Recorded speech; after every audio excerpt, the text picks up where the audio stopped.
Good afternoon, beautiful person. I don't even know what time of day it is, but I am pretty sure it's Friday. Greetings from Winnipeg, which is starting to warm up, but it's still a little chilly for doing videos outside, I found. So here I am inside again. It's all good. My name is Hadassah Vitar. I'm a life coach and I'm an advocate for well-being. And why do I do this? Because my mother passed away at the age of 69 from complications of diabetes. And she never got to see my kids grow up. And it wasn't because she didn't know how to take care of herself, because of course she did. But she just had other priorities until it was too late. And I don't want that to happen to me, and I don't want that to happen to you. And that's why I'm here pretty much every day talking about health, about mindset, about well-being, about all the things that we need to have a good, long, healthy life. I am very grateful because this morning we had a Zoom in which 35 people got on, many of whom were related to him, and we celebrated my dad's 90th birthday tomorrow. And we're very, very grateful that he is 90 years old and still has all his marbles, and his health isn't the super great, but he's just amazing. And all of his children were there, and all of his grandchildren were there, and many friends and relatives from around the world. It's the good thing about doing it on Zoom, is that people were able to come in from all over the world, and it was lovely. So I want to live to be 90 and to have my children and grandchildren celebrating my life. Why not? And I want to be there for it. We're, not writing our eulogies just yet. So, what is the best antidepressant for most people? I'm not an MD. I don't play one on TV or on the internet. I am not even a licensed psychotherapist or anything like that. What I am is a person who knows a bit about mood, and the best way to lift the mood of just about anybody, and I'm not talking about people with clinical depression based on brain chemistry, that's not what I'm talking about. I'm talking about most of us people, exercise. Did you know that?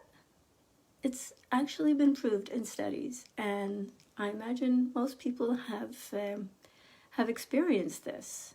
But I think not enough people take advantage of the incredible gifts that we get from even gentle, moderate exercise in terms of stress reduction, in terms of mood elevation. I'm not even talking about, cardiac benefits or muscles or weight loss or all of that stuff. That's all great.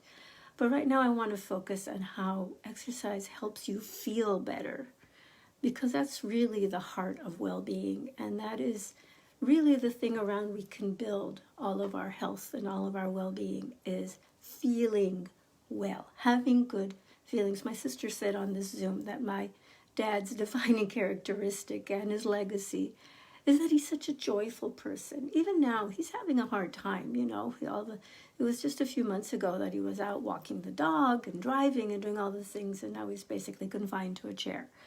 And that's depressing for anybody. But he's very gracious, he's very kind, he's being a class act like he always is. And I really feel that is a large part of his longevity, a large part of the reason why so many people took the time to hop on a Zoom and tell him how much they love him. It's just this inner joy. And yes, of course, he is a generous person and he's a loving person and all of those things. But I really think that what makes a person so very attractive is how they feel about themselves and inside themselves. And one of the ways that we can elevate our feeling and feel better is just to move our bodies. Our bodies were meant to move. We were not meant to sit behind a screen for 6 hours or 8 hours a day. We just weren't. So unless you live somewhere where you actually can't leave your house, but even then, if you're watching this, you have internet, put on a yoga video and just Move a little bit, sit in a chair and wave your arms, shadow boxing, whatever it is. Elevate your heart rate a little bit, unless, of course, medically you're not supposed to. Then don't. Don't give yourself a heart attack and say that I told you to. Be sensible. But again, for most people, if you can put on your shoes or your boots, somebody said that 70% of North America is currently covered in snow. Put on your boots, put on your coat if it's safe, if you're not a Texan who basically lives in shorts, then don't go outside. Stay inside and put on that yoga video. But if you can, just go outside, go for a walk. I'm not asking you to run a marathon. Just move a little bit. And if you can get some fresh air with that, bonus. Forest bathing, seeing a tree, seeing, maybe a little wildlife. It's just going to help you feel better. You're going to have more joy, and joy is what really supports health and longevity. So stress is the enemy of joy, if you will, and we're all living in stressful times, and there's many things that we can't control, but many of the things that we can. And I made a list of 7 ways to reduce your stress, and exercise was number 1 on my list. I'm going to be going through the list, and each video I'm going to be talking about one point from the list. So if you would like all of them, just drop me a message and I'll send it to you. So you have a great day. Shabbat Shalom if you celebrate. Jumad Mubarak if you celebrate that. And I'll talk to you again probably tomorrow night. Bye.